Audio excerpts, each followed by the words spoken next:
하나님 아버지, 6월도 가정과 직장과 사업장을 은혜와 평강으로 지켜주시고 주님을 예배할 수 있게 하심에 감사드립니다. 코로나의 고난 속에서 분명 하나님께서는 우리에게 요청하고 계신 것이 있습니다. 그런데 우리들의 눈물로 드리는 회개의 기도가 부족하였고 자아의 생각에 합리화시켜 마음 가는 대로 삶을 살았음에 불구하고 하나님의 음성을 듣지 못하며 여전히 방황하고 있습니다. 하나님, 저희들을 긍휼히 여겨 주시옵시고 회개의 영을 내려 주시옵소서. 사랑의 하나님, 나라를 위해 뽑힌 국회의원들 당파 싸움을 멈추고 민생을 위해 모든 의원들이 협력할 수 있도록 길을 인도하여 주시옵소서. 미국과 중국의 갈등 가운데 대한민국이 외교적으로 잘 대처할 수 있는 지혜를 주셔서 슬기롭게 이 상황을 극복해 나가고 국제관계에서 아름다운 열매 맺을 수 있도록 도와주시옵소서. 병환 중에 고통당하는 성도들과 경제 문제와 여러 어려움으로 고난 중에 있는 성도들에게 너희는 마음에 근심하지 말라. 하나님을 믿으니 또 나를 믿으라 하신 예수님의 말씀을 기억하게 하시고 걱정과 근심과 두려움과 의심 대신에 믿음으로 그 마음이 채워지게 하옵소서. 현장 예배로 진행되는 수요 예배 가운데 주님의 은혜가 가득하게 하시고 안전수칙을 잘 지켜서 어떠한 위험도 발생하지 않도록 도와주시옵소서. 묵은 땅을 기경하라 라는 말씀을 선포하시는 목사님, 성령 충만케 하시고 모든 성도들에게 주님의 크고 넓으신 손길로 함께 하시기를 원하오며 예수님의 이름으로 기도하였습니다. 아멘. 오늘 우리에게 주신 하나님의 말씀은 호세아 10장 1절에서 15절의 말씀입니다. 호세아 10장 1절에서 15절의 말씀을 이제 봉독하겠습니다. 이스라엘은 열매 맺는 무성한 포도나무라. 그 열매가 많음으로 제단을 많게 하며 그 땅이 번영할수록 주상을 아름답게 하도다. 그들이 두 마음을 품었으니 이제 벌을 받을 것이라. 하나님이 그 제단을 쳐서 깨트리시며 그 주상을 허시리라. 그들이 이제 이르기를 우리가 여호와를 두려워하지 아니하므로 우리에게 왕이 없거니와 왕이 우리를 위하여 무엇을 하리오 하리로다. 그들이 헛된 말을 내며 거짓 맹세로 언약을 세우니 그 재판이 바디랑에 돋는 독초 같으리로다. 사마리아 주민이 베다웬의 송아지로 말미암아 두려워할 것이라. 그 백성이 슬퍼하며 그것을 기뻐하던 제사장들도 슬퍼하리니 이는 그의 영광이 떠나감이며 그 송아지는 아수르로 옮겨다가 예물로 야레 왕에게 드리리니 에브라임은 수치를 받을 것이요 이스라엘은 자기들의 계책을 부끄러워할 것이며 사마리아 왕은 물 위에 있는 거품같이 멸망할 것이며 이스라엘의 죄 곧 아웬의 산당은 파괴되어 가시와 찔레가 그 제단 위에 날 것이니 그때에 그들이 산더러 우리를 가리라 할 것이요 작은 산더러 우리 위에 무너지리라 하리라. 이스라엘아, 내가 기브아 시대로부터 범죄하더니 지금까지 죄를 짓는구나. 그러니 범죄한 자손들에 대한 전쟁이 어찌 기브아에서 일어나지 않겠느냐. 내가 원하는 때에 그들을 징계하리니 그들이 두 가지 죄에 걸릴 때에 만민이 모여서 그들을 치리라. 에브라임은 마치 길들인 암소 같아서 곡식 밟기를 좋아하나 내가 그의 아름다운 목에 멍에를 메우고 에브라임 위에 사람을 태우리니 유다가 밭을 갈고 야곱이 흙덩이를 깨트리리라. 너희가 자기를 위하여 공의를 심고 인애를 거두라. 너희 묵을 땅을 기경하라. 지금이 곧 여호와를 찾을 때니 마침내 여호와께서 오사 공의를 비처럼 너희에게 내리시리라. 너희는 악을 밭가라. 죄를 거두고 거짓 열매를 먹었나니 이는 내가 내 길과 내 용사의 많음을 의뢰하였음이라. 그러므로 너희 백성 중에 요란함이 일어나며 내 산성들이 다 무너지되 살만이 전쟁의 날에 베다벨을 무너뜨린 것 같이 될 것이라. 그때의 어머니와 자식이 함께 부서졌도다. 너희의 큰 악으로 말미암아 베델이 이같이 너희에게 행하리니 이스라엘 왕이 새벽에 정령 망하리로다. 이것은 성령으로 기록된 말씀입니다. 한 10년은 된 것 같아요. 저희 그 교육자들이 주일 오후에 매월 한 번씩 인근에 있는 노인회관에 들렸어요. 그래서 노래도 같이 하고 뭐 떡, 과일 같은 거 준비해서 이제 같이 나눠 먹고 이렇게 한 적이 있습니다.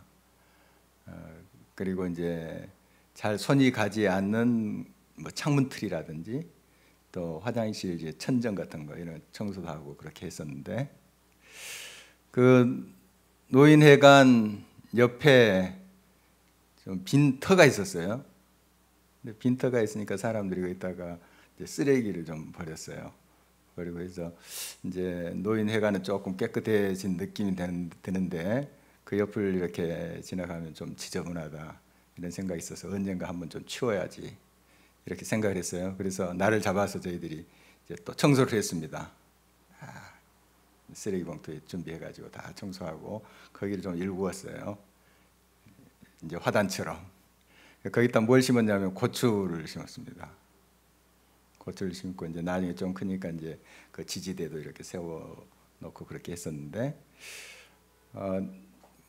물어보니까 그 고추를 따서 드셨다고 그러더라고요. 아주 기분 좋더라고요. 열려서 그게 나중에는 또 그걸 이렇게 드셨다니까 참 기분 좋았는데, 농사를 저는 뭐 지어보지는 못했어요. 그렇지만 그 자그마한 일, 그 때문에 참 기분 좋고 행복했다 하는 생각이 들었어요. 묵은 땅을 기경하라 하는 제목으로 오늘 말씀을 같이 나눌 텐데요. 이스라엘 백성, 북쪽 이스라엘 백성들 보면 영적으로 굉장히 버려진 땅처럼 이렇게 보여요. 오염되고 이런 땅처럼 느껴집니다. 그런데 이제 하나님께서 오늘 이제 말씀 통해서 그걸 좀 청소하고 또 그 단단해진 그 땅을 갈아엎고 해서 좋은 땅을 만들어라 하는 메시지인데요. 오늘 말씀 같이 나누면서 은혜를 같이 나눴으면 좋겠습니다. 우리 사람들은 번영할수록 더 하나님을 찾아야 되는데 좀 반대로 가는 것 같아요. 뭐 다 그런 건 아니지만 보통 이렇게 어렵고 힘들 때는 하나님을 붙잡다가 뭔가 잘 되고 성공하고 풍성해지면 오히려 하나님을 섬기는데 소홀히 하는 경향이 있다는 거죠. 이스라엘 백성들도 예가 아니었는데요. 오늘 1절 다시 한 목소리를 읽어보도록 하겠습니다. 이스라엘은 열매 맺는 무성한 포도나무라. 그 열매가 많을수록 재단을 많게 하며 그 땅이 번영할수록 주상을 아름답게 하도다. 그러니까 나라가 잘 되면 하나님 감사해요. 이렇게 우리를 번영케 해주시니 참 은혜에 감사를 드립니다. 이게 마땅한 거 아니겠어요? 그런데 정반대로 정말 풍성해지고 열매가 무성해지자 오히려 더 우상 숭배를 했던 거죠. 더 자기들의 욕망을 채우려고 했던 그들의 모습을 보게 됩니다. 주상을 또 아름답게 이 신상 같은 거 있잖아요. 이런 걸 더 세우고 이것저것 이렇게 했다는 거죠. 참 하나님의 은혜를 모르는 자들이죠. 겉으로는 그렇게 풍요롭고 번성한 것처럼 보였으나 영적으로는 굉장히 그 황폐해진 거죠. 황폐해지고 오염된 그들의 모습을 보게 됩니다. 뭐 우리가 잘 알고 있는 솔로몬, 얼마나 그가 왕이 되었을 때 겸손했나요? 또 기도하면서 지혜를 구하고 하는 이야기 우리 잘 알고 있습니다. 그런데 이제 나라가 번성해지고 또 왕궁 다 짓고 성전도 아주 멋지게 지었습니다. 그리고 이곳저곳 나라의 사신들이 와서 조공도 바치고 뭐 지혜를 물으러 또 왕들이 방문해서 머리를 조아리고 그런 것 우리 성경에서도 찾아볼 수 있는데요. 굉장히 번성한 거죠. 그래서 길에 그 은이 돌처럼 굴러갈 정도로 뭐 비유컨대 풍성했다는 거죠. 아주 풍족했다. 이런 나라가 됐는데, 자 그러면 솔로몬이 더 겸손하게 하나님을 경배하고 또 백성들을 이렇게 섬기고 해야 될 텐데 그렇지 못했던 거 우리 알죠. 풍성해질수록 더 세속에 빠져버린 거죠. 그런 모습이 우리 성경에도 많이 나오고 우리의 삶 속에서도 이럴 수 있어요. 우리나라 정말 어려운 위기들을 지금 겪고 왔잖아요. 또 일제강점기도 거치고 공산 지하에도 좀 있다가 또 회복되고 하는 거 우리 잘 알고 있습니다. 참 그런 어려운 순간에 소수의 크리스찬들이 생명을 바쳐서 정말 이 나라를 새롭게 하고 했던 거 우리 너무 잘 알고 있는데, 지금 우리가 그래도 번영하고 있잖아요. 잘 먹고 뭐 음식 걱정 거의 없이 이렇게 살고 있고 이런데 우리가 얼만큼 더 하나님 앞에 영적으로 겸비하여 섬기고 있는가 또 살펴보면 예전만 같지 않다, 이런 생각도 들어요. 그 가난하고 어려웠던 시기에 하나님을 붙잡았던 그 순수함, 순전함과 비교해 볼 때 많이 겉으로는 번영하고 편해졌는데 그 하나님 앞에 더 신실하게 나가고 있지 않다 하는 걸 우리가 알게 됩니다. 참 다 그렇다는 것은 아니지만 우리 이런 모습을 참 경계해야 되겠습니다. 우리가 번영하면 번영할수록, 잘 되면 잘 될수록 더 하나님 앞에 정말 순수하게 순전하게 그렇게 나가야 되겠는데, 이스라엘 백성들이 그런 거죠. 그리고 두 마음을 품었다고 2절에 말하고 있는데, 이 두 마음은 우리가 그동안 살펴본 대로예요. 이제 하나님을 향하는 마음도 있고 또 이방신, 우상을 향하는 마음도 있고, 그러니까 지금 말하면 예수님 믿기도 하고 세상의 가치관을 따라가기도 하고 이런 거죠. 세상과 하나님을 겸하여 섬기려고 하는 그런 모습입니다. 이게 이제 이스라엘 모습이었는데요. 한번 2절 보도록 하겠습니다. 함께 읽겠습니다. 그들이 두 마음을 품었으니 이제 벌을 받을 것이라. 하나님이 그 제단을 쳐서 깨뜨리시며 그 주상을 허시리라. 두 마음이 갈라져 버린 거죠. 하나님만을 섬기고 오직 주님만을 예배해야 되는데 우상을 섬긴 거죠. 세상에 기웃거린 거죠. 그것이 이제 이스라엘 백성들의 모습이고, 현재 우리의 모습은 아닌지 우리 늘 살펴야 되겠습니다. 내 마음이 일편단심 주님으로 향하고 있는가, 갈라져 있는가 좀 확인하면서 가야 됩니다. 그렇지 않으면 나도 모르게 그 갈라진 마음이 굳어져 버립니다. 굉장히 위험한 거죠. 늘 우리가 그 두 마음이 되지 않고 한 마음으로 하나님을 바라볼 수 있도록, 일편단심 주님만을 바라볼 수 있도록 이렇게 해야 되겠습니다. 요즘 이제 아침마다 묵상하는 본문이 고린도전서잖아요. 고린도 교회 보내는 바울의 편지인데 참 은혜스럽고 부흥하는 교회, 또 겉을 이렇게 보면은 좀 풍성한 교회 이렇게 볼 수 있어요. 겉모습만 보면 야 굉장히 부흥하는 교회다 이렇게 보일 수 있는데, 그 안에 지금 여러 가지 문제가 있다는 거 계속 살펴보고 있습니다. 분쟁도 있었고 음행이라는 것이 있었죠. 세상의 가치관도 같이 들어와 있는 것입니다. 그러니까 말씀만을 붙잡고 하나님 말씀 중심으로 써야 되는데 세상의 가치관도 같이 들어와 있는 거예요. 이게 이제 두 마음을 품었다 이렇게 표현되는 것이죠. 바로 이런 세상의 문화, 세상의 가치관, 그것이 지금도 우리의 마음에 들어와 따리를 틀 수가 있습니다.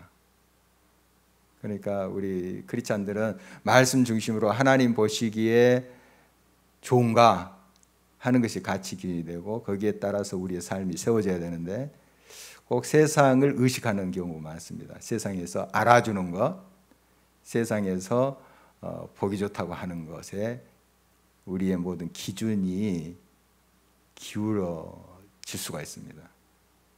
참 이걸 경계해야 되겠습니다. 지금 이제 이스라엘의 이런 두 마음, 갈라진 마음, 그래서 이제 하나님께서 호세아 선지자를 통해서 계속 지적하고 있는 것 아니겠습니까? 그래서 이 하나님의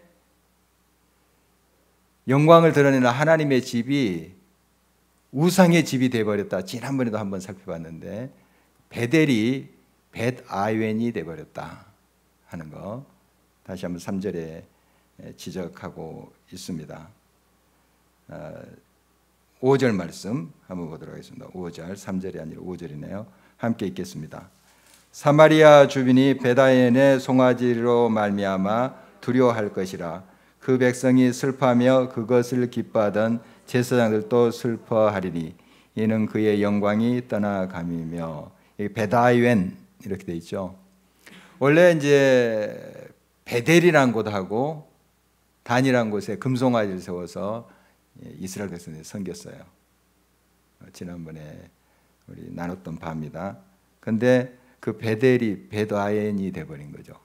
그러니까 베델은 하나님의 집이란 뜻 아닙니까? 베델, 벳, 집, 엘, 하나님, 하나님의 집. 그런데 벳아웬이 돼버린 거예요. 이건 바로 우상의 그런 집이 돼버린 거죠. 또 사악함의 집이 돼버린 거죠.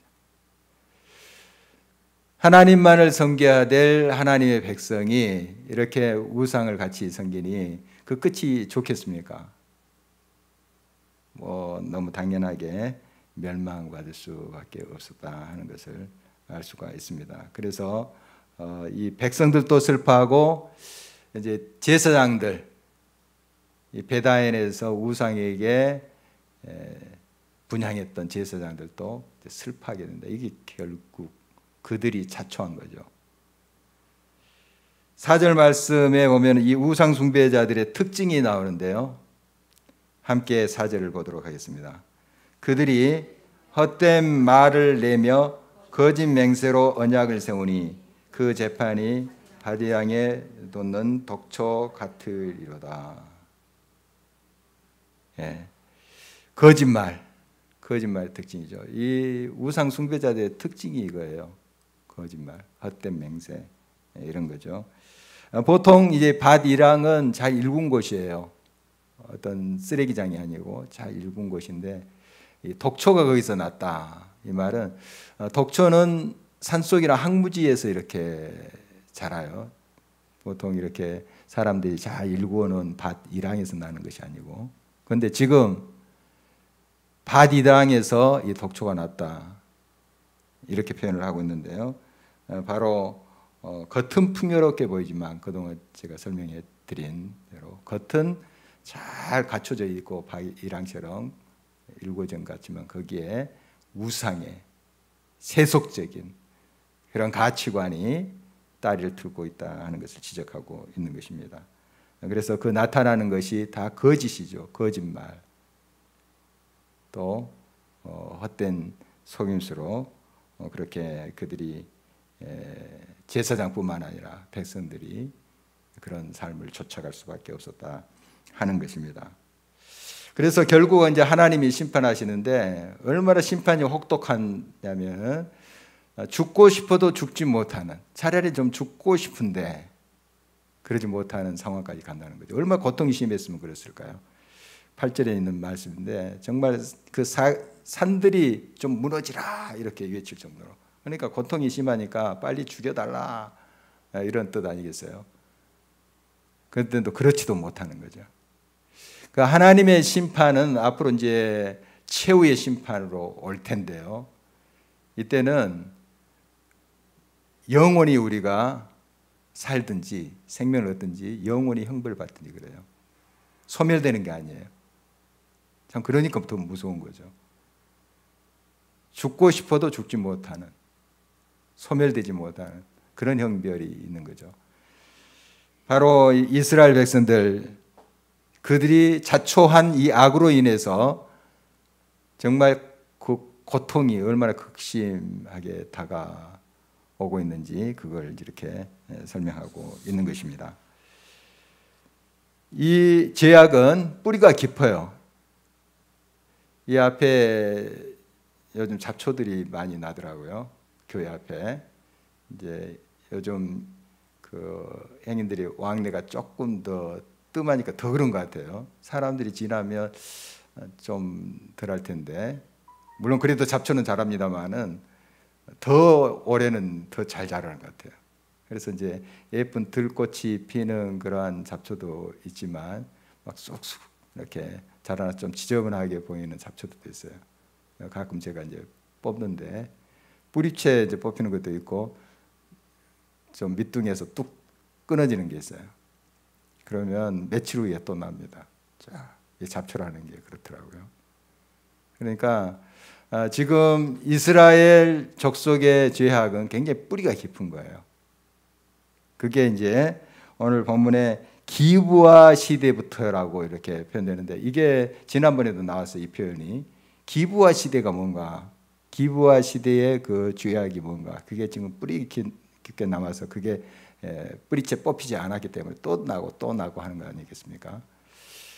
9절 말씀 한번 보도록 하겠습니다. 9절, 이스라엘아, 내가 기브아 시대로부터 범죄하더니 지금까지 죄를 짓는구나.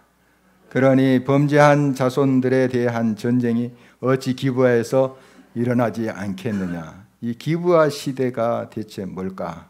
이게 이제 죄의 뿌리로 지금 묘사되고 있는데, 이게 계속 지금까지 반복되는 거예요. 반복되고 그게 또 자라고 또 자라고 이렇게 하고 있는데, 이 배경의 역사는 사사기 19장에서 21장에 나와 있습니다. 사사기 19장, 20장, 21장 이 세 장에 나왔는데, 사사기 제일 마지막이에요. 마지막 부분인데 어떤 역사가 여기에 기록되어 있는가? 사사기는 여러분 여러 사사들의 그 활동과 또 하나님 메시지가 기록된 것이죠. 이 사사기의 제일 마지막 부분이 이런 역사로 기록되어 있는데, 뭐냐면 아주 좀 비참한 역사예요. 비참하고 참 슬픈 그런 역사인데, 한 레인이 있었어요. 레이 지파의 사람 레인이 있었는데, 이 사람에게 이제 첩이 있었어요. 근데 첩이 집을 나갔어요. 자기 그 친정으로 가버린 거예요. 도망가 버린 거예요. 그래서 이제 잡으러 갔죠. 잡으러 가서 이제 다시 데리고 왔습니다. 데리고 오던 중에 이제 이 기브온 이 지역에 머물게 됐어요. 이제 좀 재워달라 하는데 맞아주는 사람이 없어요. 다 문전박대예요. 해는 뉘어뉘어져 가는데 머물 곳이 없어요. 그러다 한 노인을 만나게 됩니다. 성경에 나와 있는 이야기예요. 노인을 만나게 되는데 우리 집에 와서 쉬시오. 그래서 가서 씻고 먹고 이제 담소를 나누고 있는데, 밖에서 기브아 사람들, 불량배들이 이제 막 문을 두드리는 거예요. 그 사람 내놔라. 그 첩을 내놓으라는 것이 아니라 그 남자, 그 첩을 데리러 온 사람. 이 베냐민 지파 이제 지류거든요. 이 기브아가 베냐민, 이스라엘의 12지파 있죠. 베냐민 지파 이제 그에 속한 것인데, 남자를 내놓으라는 거예요. 그 소돔 성에서도 이런 비슷한 그 스토리가 있죠. 소돔 성에서 천사가 이제 사람 몸으로 왔을 때 그 남자 내놔라. 이게 뭐냐면은 이게 이제 동성애 그를 말합니다. 남색. 그래서 이 노인이 안 됩니다. 이거 이제 죄입니다. 그런데도 막 그냥 막 늑대들처럼 막 달라드는 거예요. 내 시집안간 딸도 있고 이 첩을 내놓을 테니 마음대로 하시오. 필요 없다. 그 남자 내놔라. 이런 거예요. 그러다가 결국 이제 다급하니까 그 첩을 빨리 먼저 내 보냅니다, 밖으로. 근데 그 사람들이 늑대처럼 이 첩을 그냥 강간을 합니다. 윤관을 하는 거죠. 어떻게 되겠습니까? 여러 사람들이 달라들는 건데, 그러니까 거의 뭐 죽을 지경이 됐죠. 그래서 엉금엉금 기어서 이 집으로 이 첩이 옵니다. 아침에 가보니까 시체로 발견된 거예요. 참 이 기가 막힌 역사입니다. 이게 그 하나님을 믿는다는 이스라엘에서 일어난 일이에요. 소돔 고모라는 이방 사람들 아닙니까? 그 당시에 소돔. 그런데 지금 이스라엘 사람들의 베냐민 지파 기브아 사람들 그런 짓을 한 거예요. 그러니까 이 사람이 그 첩의 시체를 좀 이렇게 조금 오늘 이야기가 말로 표현하기가 조금 그렇습니다만은 성경이 그대로 나서 적나라하게 12동강을 내요. 시체를. 그리고 한 조각씩 각 지파로 보냅니다. 이런 일이 있었다. 이게 대체 하나님을 믿는 백성의 또 우리들의 모습인가 하고 분개하면서 보내는 거예요. 그러니까 막 지파들이 일어나는 거죠. 그래서 베냐민 쓸어버려야 된다. 큰 전쟁이 일어나면 베냐민 지파하고 이 11지파, 레위 지파까지는 12지파죠. 전쟁이 크게 일어나. 이게 사사기의 마지막 장면입니다. 큰 전쟁이 일어납니다. 그러니까 같은 종족의 이스라엘 백성, 그런데 한 지파, 베냐민 지파하고 그 베냐민 지파는 뭐 다 그런 건 아니에요. 거기에 불량배들이 이런 건데 자기 이제 동족이니까 베냐민 지파에서 이제 비호하고 변호하고 막 감싸두는 거예요. 죄인은 처벌 받도록 해야 되는데 자기 편이니까 자기 식구 아닙니까? 아무래도 불량배라 할지라도 그냥 감싸두는 거예요. 비호하고. 그러니까 이제 전쟁이 확 일어난 거죠. 그래서 베냐민 지파 거의 전멸합니다. 뭐 여인들 이제 납치해가고 뭐 어린이들은 이제 살겠지만 남자들도 뭐 거의 죽습니다. 남자들이 이제 타겟이죠. 물론 다 죽지는 않습니다. 나중에 이제 야베스 길랏 여인들을 납치해가지고 이제 이 남아 있는 베냐민 남자들 결혼시키는 장면이 나와요. 21장에. 왜냐하면 한 지파가 이제 없어져 버리면 이게 얼마나 큰 비극인가. 또 한쪽에서 그렇게 일어나니까 그 지파를 살립니다. 불씨를 살리는 그 장면이 이제 사사기의 마지막 장면인데 어쨌든 이게 기브아 시대의 죄악이에요. 그러니까 정말 입으로 표현하기도 참 쉽지 않는 그런 엄청난 죄악을 지은 거죠. 하나님 백성이라는 사람들이 음행을 저지르고 이 폭력을 행사한 거잖아요. 폭력을. 이게 싹이 그대로 또 나는 거예요. 뿌리가 있으니까. 계속 이 후대까지 지금까지 전해온 거예요. 바로 그것을 이야기합니다. 이러한 이제 악함, 하나님의 백성이라고 하면서 겉은 외양은 밭이랑처럼 쫙 이렇게 다듬었지만 독초가 악한 것이 이렇게 낫다 하는 것으로 표현하고 있는 것이에요. 우리 믿음의 사람들 이 독초가 우리 마음속에 자라나서는 안 됩니다. 이 음행 또 폭력 이런 것들 하나님 말씀과 전혀 다른 그런 것들이 우리도 모르게 독초처럼 자랄 수 있어요. 그게 이제 사람 죽이고 나도 죽입니다. 독초가. 항상 이것을 기경해야 됩니다. 뽑아버려야 돼요. 그런 마음을 뽑고 일구고 계속 해야 됩니다. 겉만 이렇게 드러나는 것만 보는 것이 아니고 속속들이 우리의 삶을 통해서 우리의 삶이 하나님의 말씀으로 그렇게 변해져 가야 된다 하는 것이죠.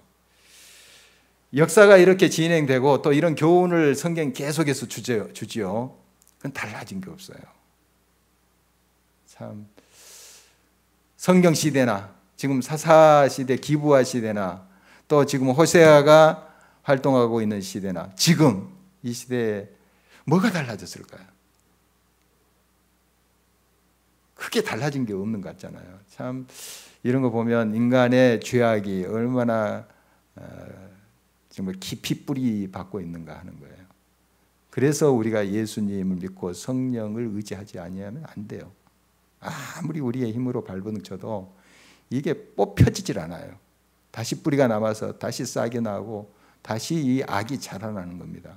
달라진 게 없어요. 달라진 것 같이 보이지만 독초가 그대로 남아 있어요. 그래서 우리는 겸손하게 우리 힘으로 할 수 없습니다. 우리의 능력으로 할 수 없습니다. 하나님 도와주세요. 성령으로 함께 해주세요. 우리 그렇게 기도하는 이유가 여기 있어요. 주님밖에 없습니다. 성령이 불밖에 없어요. 성령 불로 태워주셔야 돼요. 그리고 발본색원, 그러니까 뿌리까지 탁 뽑혀야 돼요. 참 이것을 위해서 우리가 겸비하게 하나님께 엎드려 도움을 구해야 되고 기도해야 되겠습니다. 이스라엘 백성들이 크게 이제 두 가지 죄를 범했다는데 뭐 학자들의 의견이 분분한데 크게 이제 두 가지는 이렇게 저는 좀 해석을 하고 있습니다. 먼저 우상 숭배, 우리 쭉 금방 살펴본 대로 이 우상 숭배 그 죄, 그리고 돌이키지 않는 거. 그러니까 죄를 지었어요. 죄를 지었는데 그걸 깨닫고 회개하고 돌이켜야 되는데, 물론 죄 짓는 것도 그게 문제지만 그걸 인정하고 돌이키지 않는 게 더 큰 죄악인 거죠. 더 완악함이죠. 이렇게 좀 이해를 해도 크게 이 본문 문맥상에 봐서 틀리지 않다고 봅니다. 이렇게 이스라엘 백성들은 죄를 범했지만 그 죄를 회개하지 않는 그런 더 큰 죄악을 범한 거죠. 우리가 죄를 범하지 말아야 되겠습니다. 실수하지 말아야 되겠습니다. 그러나 죄를 범할 수가 있어요. 그때 빨리 두 손 들고 회개해야 돼요. 그게 살 길입니다. 그것이 다시 일어설 길이죠. 그래서 오늘 본문 12절에 묵은 땅을 기경하라 하는 말이 회개하라는 그런 뜻입니다. 다시 한번 12절 볼까요? 한 목소리 읽겠습니다. 너희가 자기를 위하여 공의를 심고 인애를 거두라. 너희 묵은 땅을 기경하라. 지금이 곧 여호와를 찾을 때니 마침내 여호와께서 오사 공의를 빛처럼 너희에게 내리시리라. 그렇죠. 이 하나님의 마음은 우리가 회복되는 거예요. 아름다운 땅이 돼서 옥토와 같이 돼서 좋은 땅이 되어서 좋은 열매를 맺는 것이 하나님의 바람이 아니겠습니까? 이스라엘 백성을 향한 마음도 그렇고요. 너희들이 지금 죄를 지었다. 그걸 인정하고 돌이키라 하는 거죠. 묵은 땅을 기경하라. 딱딱해진 완악한 그 마음, 또 오염된 그런 폭력적이고 음행하는 우상 숭배하는 그런 모든 삶을 청산하고 돌이키라 하는 것이죠. 우리 예수님의 비유 중에 이제 밭의 비유가 있죠. 딱딱한 굳은 그런 길바닥처럼 아주 시멘트처럼 굳어진 그 땅, 그리고 돌짝밭, 그리고 가시 넝쿨이 있는 가시떨기가 있는 그런 땅, 이제 좋은 땅, 이런 이제 비유가 있는데요. 우리의 마음은 우리도 모르게 굳어집니다. 그냥 일부러 내가 마음을 막 완악하게 하지 않더라도 놔두면 굳어져요. 땅처럼. 그래서 항상 이것을 갈아엎어줘야 돼요. 봄이면 농부들이 이제 갈아엎듯이 계속 우리가 순간순간마다 그 작업을 해야 돼요. 갈아엎고. 이게 이제 말씀 묵상하고 주님 앞에 가서 죄를 회개하고 하는 거 아니겠어요? 계속 그렇게 해줘야 됩니다. 이제 돌 같은 것도 있는데 이것을 저는 이제 어떤 화, 분노, 그리고 마음에 이제 상처, 이렇게 좀 생각을 해봤어요. 이런 거 있으면 이 예수님의 비유 중에 씨앗이 이제 떨어져요. 그런데 뿌리를 내리지 못해요. 돌밭에서는. 왜냐하면 돌이 막 그 이글거리는 태양에 달궈지니까 뿌리를 내리지 못해요. 말라져 버려요. 타버리죠. 조금 싹이 나오다 타버려요. 이제 이게 돌밭이라고 하는 것인데, 우리 속에 이런 상처들 있잖아요. 분노, 화. 그 상처가 이제 원한이 되고 분노, 화가 되잖아요. 그러니까 이런 거 있으면, 이런 돌 같은 것이 있으면 하나님 말씀이 제대로 뿌리를 못 내려요. 그러니까 이 돌을 제거해야 돼요. 어떻게 해요? 주님 앞에 또 나가야 되죠. 주님, 내 속에 있는 이런 상처, 분노 인정하고 치료해 주세요. 걷어주세요. 이렇게 늘 준비하셔야 돼요. 그래서 좋은 땅으로 우리가 준비되어 있어야 되죠.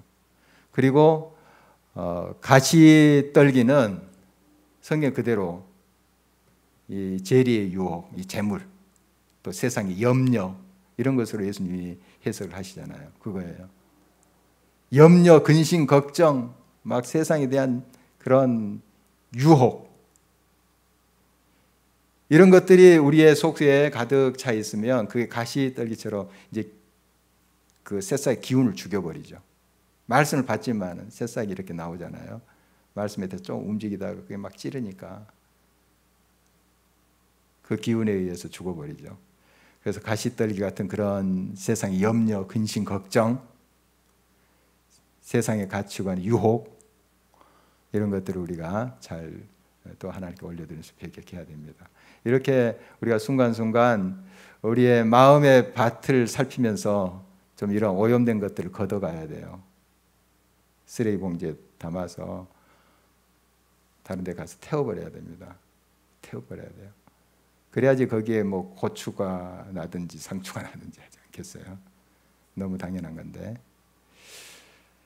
자, 땅을 기경하라, 묵은 땅을 기경하라 하는 말씀으로 같이 말씀을 나눴습니다. 정말 여러분의 땅은 지금 어떤 형편인지 모습인지요? 혹시 상처와 분노가 아직 남아있는지, 돌 같은 게 남아있는지, 세상의 유혹, 물질의 유혹, 그리고 근심 걱정, 그것이 아직까지 내 속에 차 있는지, 그걸 살피면서 주님 앞에 고백함으로 잘 걷어냈으면 좋겠습니다. 그래서 좋은 밭이 되어서, 좋은 땅이 되어서 우리 주님이 기뻐하시는 열매들을 맺어가는 저와 여러분이 되었으면 좋겠습니다. 기도하겠습니다.